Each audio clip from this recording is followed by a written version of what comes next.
Elastomeric Devices governance arrangements. This short presentation gives an overview of the governance arrangements that trusts may wish to consider when introducing elastomeric devices as a way of delivering IV antibiotics in patients' homes. As with any service, a clear governance structure is very important. Firstly, the service should have a formal service structure with clear lines of clinical and managerial responsibility. If patients cross between acute and community organisations, it is important to be clear on which organisation has responsibility and oversight for patients and the service. There should be a clear communication process, which again is particularly important if patients cross between acute and community teams. And this process should detail how patients can escalate concerns both during and outside of normal working hours, and which team has responsibility for addressing such concerns. There should also be a clear mechanism in place for staff working within the service to escalate and discuss any urgent concerns they may have.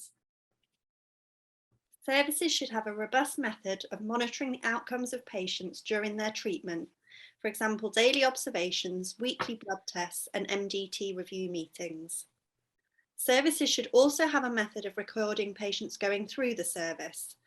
The table shown is an example of data gathered by OUH and includes the condition treated, treatment given, and how long patients received the treatment via an elastomeric device.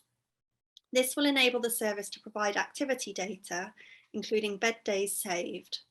The overall outcome for the patient is important, for example, course completed, readmitted to hospital, or medication changed, as this will enable the service to monitor the outcomes and review patient selection if needed.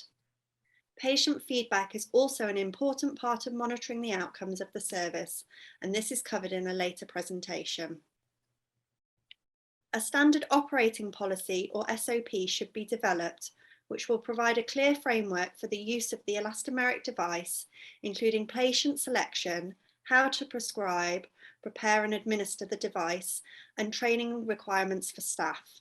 OUH is happy to share their SOP. Please contact us for a copy. The British Society of Antimicrobial Chemotherapy has developed an assessment tool for services to self-assess against good practice recommendations. The link is shown below, or please contact us and we can send the link directly. If you would like any more information, please contact Alison via the email shown.